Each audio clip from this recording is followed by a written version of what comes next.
perfect timing, right? So you said self-regulate, right? So a couple months ago, Team Tim, we were talking about SROs, self-regulatory organizations, right? Yeah. And the White House came out and said, we're going to potentially regulate, not MSPs per se, right? They were talking more software. So the timing's perfect, right?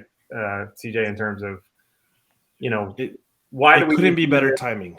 Yeah. Why do we need to do this? By the way, this CompTIA is this perfect organization. It's nonprofit.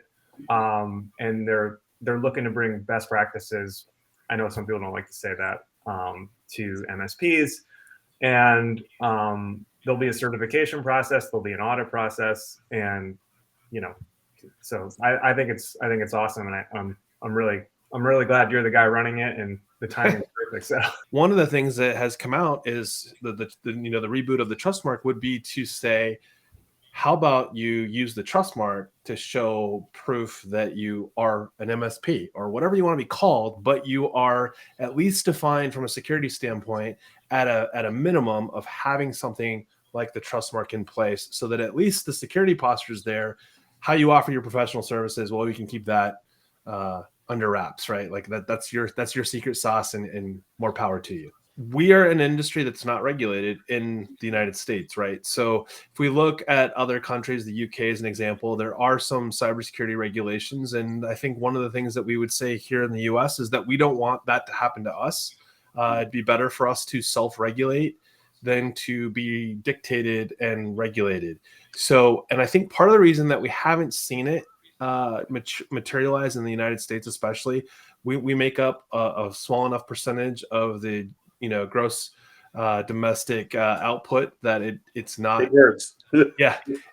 So what it ends up happening here is like, okay, well, if we're going to say we're going to regulate MSPs or solution providers or VARs or however you want to, break it down as to what I qualify as far as my business, well, good luck, right? Good luck regulating something like that. And you mentioned we don't have regulations, which is really interesting to me, because when you look at like banks and you look at like SEC and you look at financial organizations and all these different verticals in, what'd you say, the gross national product, when you look at all these different verticals in the US, at least, right, all these other industries, well, they do have regulations. Like look at the legal profession, for example, right? So you can go to school, you can get all this stuff, years and years and years of training, but then you have to pass this thing called a bar, right? And the bar is the organization that says you can be a lawyer. So we've established, number one, like as a community, we either need to start putting together the people, process, and technologies to regulate ourselves, or somebody else is going to force us to do it. I personally want to be part of that program to make sure that we are putting the things that are actually attainable for us. SROs, as Tim mentioned, self-regulatory organizations, right? Who better than to lead that charge than the massive organization that CompTIA is, both from the community perspective, but also the technical expertise of people like Chris Johnson and myself and others, and the Jason Slagles and so on and so forth.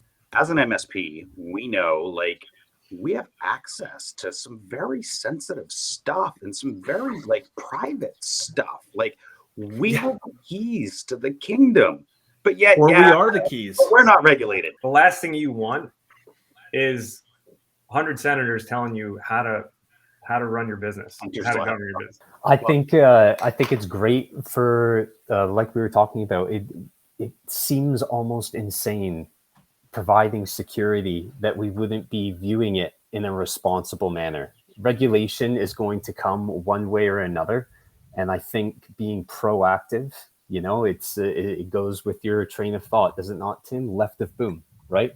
We want to be proactive in this regard, and taking responsibility for that is huge. We have a lot of changes coming that are being shared with us through, NIST CSF, and we just saw a new ISO. They added, 11 new controls. Largely, if you look closely at most of them, they've all been talking about privacy. Mm-hmm. I'm not saying that's the only thing that's being talked about, but privacy is a big deal, right? And I started thinking about our world and what we're dealing with as IT service professionals goes back to the beginning of this conversation. We are responsible for a lot of data that we're supposed to keep private. We're supposed to protect it. The Trustmark is going to continue to evolve. It will constantly be in a state of flux because the industry, we are not going to keep up with the industry technology changes. Like tomorrow we could say, all right, guys, let's talk about OpenAI and ChatGPT and fill in the blank something AI. And all of a sudden we've gone down a rabbit hole. Here's the thing though, if there's current requests in the Capitol today talking about how to regulate potential downsides to ChatGPT and others, what are we doing in the Trustmark or to be Trustmarks where we take into consideration those very same things because we can evolve and adapt far more quickly than Congress can?